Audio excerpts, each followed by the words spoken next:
تو حضرت فاطمہ رضی اللہ تعالیٰ عنہ نے فرمایا اے علی آج میرا انار کھانے کو دل کر رہا ہے، آپ مجھے ایک انار لا دیجئے۔ تو حضرت علی رضی اللہ تعالیٰ عنہ نے فرمایا بس اتنا ہی، آج میں آپ کے لیے انار لے کر آؤں گا۔ اس وقت انار کا کوئی موسم نہیں تھا، پھر بھی حضرت علی رضی اللہ تعالیٰ عنہ نے حضرت فاطمہ سے وعدہ کیا اور گھر سے باہر تشریف لے گئے۔ آپ ایک یہودی کے دروازے پر پہنچے، وہ یہودی تجارت کرتا تھا۔ آپ نے دروازہ بجایا، اندر سے یہودی باہر آیا۔ مولا علی رضی اللہ تعالیٰ عنہ نے فرمایا مجھے ایک انار چاہیے۔ تو یہودی بولا اس موسم میں بھلا انار کہاں سے آیا؟ مولا علی رضی اللہ تعالیٰ عنہ نے فرمایا تمہارے گھر پہ انار موجود ہیں۔ تو یہودی بولا میں سچا یہودی ہو کر کہتا ہوں میرے گھر پر ایک انار بھی موجود نہیں ہے۔ مولا علی رضی اللہ تعالیٰ عنہ نے فرمایا میں محمد صلی اللہ علیہ وسلم کا داماد ہونے کی حیثیت سے کہتا ہوں کہ تمہارے گھر پہ انار موجود ہے۔ یہودی غصے سے بولا آپ نے کیوں ضد پکڑ لی ہے؟ میں نے کہا نا میرے گھر پہ انار، تو کیا انار کا ایک دانہ بھی موجود نہیں ہے؟ اندر سے یہودی کی بیوی پردے میں کھڑی ساری گفتگو سن رہی تھی۔ یہودی کی بیوی نے کہا آپ بحث نہ کریں، میں کلمہ پڑھ چکی ہوں،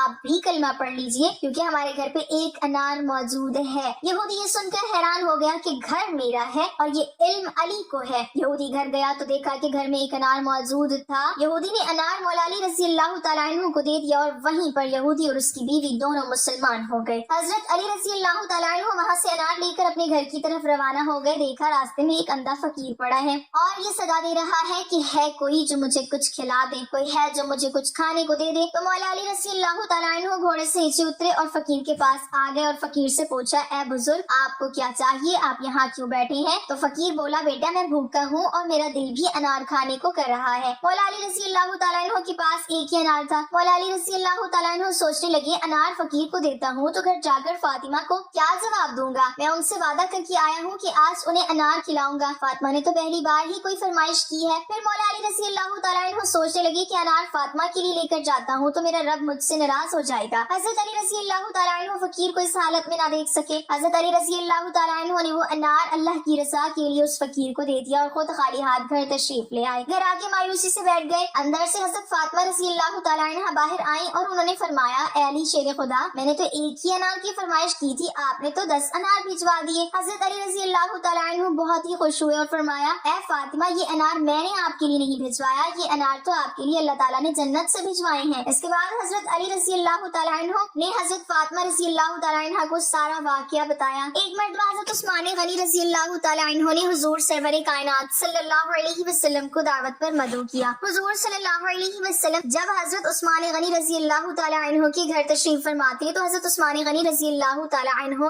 آپ صلی اللہ علیہ وسلم کے پیچھے پیچھے چلتے ہوئے آپ صلی اللہ علیہ وسلم کے مبارک قدموں کو گننا شروع ہو گئے اور عرض کیا یا رسول اللہ میرے ماں باپ آپ پر قربان ہو جائیں، میری خواہش ہے کہ حضور صلی اللہ علیہ وسلم کے ایک ایک قدم مبارک کے عوض میں آپ صلی اللہ علیہ وسلم کی تعظیم و تکریم کے لیے ایک ایک غلام آزاد کر دو۔ چنانچہ حضور صلی اللہ علیہ وسلم کے قدم مبارک حضرت عثمان غنی رضی اللہ تعالیٰ عنہ کے گھر تک جس قدر پڑے تھے اتنی ہی تعداد میں غلاموں کو خرید کر حضرت عثمان رضی اللہ تعالیٰ عنہ نے آزاد کر دیا۔ اس دعوت سے متاثر ہو کر حضرت علی رضی اللہ تعالیٰ عنہ نے سیدہ فاطمہ رضی اللہ تعالیٰ عنہ سے فرمایا اے فاطمہ آج میرے دینی بھائی حضرت عثمان غنی رضی اللہ تعالیٰ عنہ نے سیدنا رسول کریم صلی اللہ علیہ وسلم کی بہت ہی شاندار دعوت کی ہے اور حضور علیہ الصلوۃ والسلام کے ہر قدم کے عوض ایک غلام آزاد کیا ہے۔ میری بھی آرزو ہے کہ کاش ہم بھی حضور صلی اللہ علیہ وسلم کی اسی طرح شاندار دعوت کر سکتے۔ سیدہ فاطمہ رضی اللہ تعالیٰ عنہ نے حضرت علی رضی اللہ تعالیٰ عنہ کی اس خواہش سے متاثر ہو کر کہا کہ بہت اچھا